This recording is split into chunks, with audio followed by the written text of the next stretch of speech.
Dans les récents épisodes de la série, Enzo a eu la chance de superviser le projet de guinguette éphémère de Vic, Lou la de Gaillerie.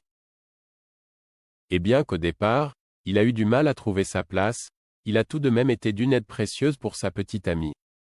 En effet, alors que la jeune femme peinait à attirer les clients, Enzo a réussi à créer une ambiance festive et chaleureuse au sein de ce lieu.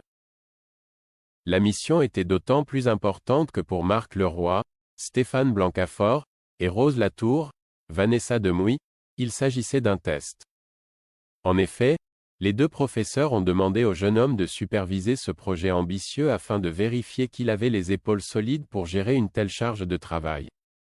Et pour cause, dès la rentrée, ils veulent lui offrir le poste de co-gérant du master. Mais il se pourrait bien que cette belle opportunité ne voie jamais le jour. Et pour cause, Enzo est aujourd'hui victime d'un chantage. La raison, Milan, Gabriel Ressé, qui n'est autre que son pire ennemi d'enfance, a posé ses valises à l'Institut Auguste Armand. Cet ancien dealer est bel et bien déterminé à se venger du fait qu'Enzo l'avait envoyé en prison il y a plusieurs années, et que Vic a tenté de le tuer lors de la soirée des jeunes talents. Alors, pour éviter que les choses ne dérapent, Enzo doit lui obéir au doigt et l'œil. En attendant de connaître la suite des événements, voici tout ce qu'il faut savoir sur le comédien Aziz Diabaté, qui interprète Enzo Lopez dans la quotidienne de TF1.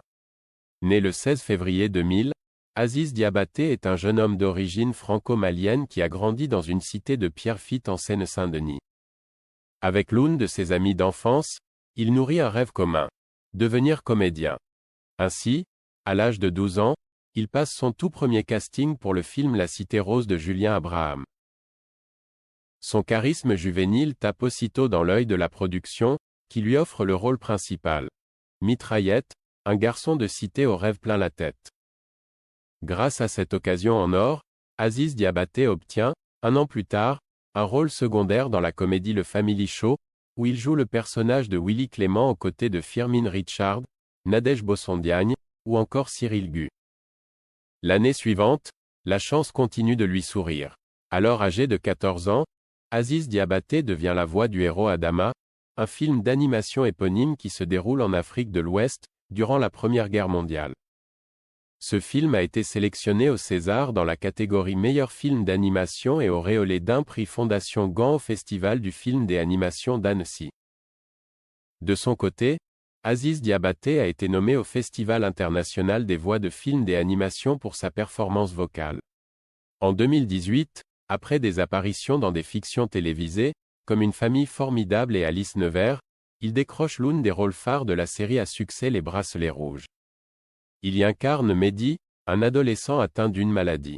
Désormais, 6 années se sont écoulées et il continue d'interpréter ce personnage sur le petit écran. En 2020, soit quelques mois avant de rejoindre le casting de la quotidienne Ici tout commence, il fait une apparition dans la saison 4 de Demain nous appartient, où il interprète le personnage d'Enzo Lopez. Il arrive à 7 avec ses deux amis, Salomé Denkens, Aurélie Ponce, et Maxime Delcourt-Bertrand, Clément Rémien, et s'amuse à tester de nouvelles recettes.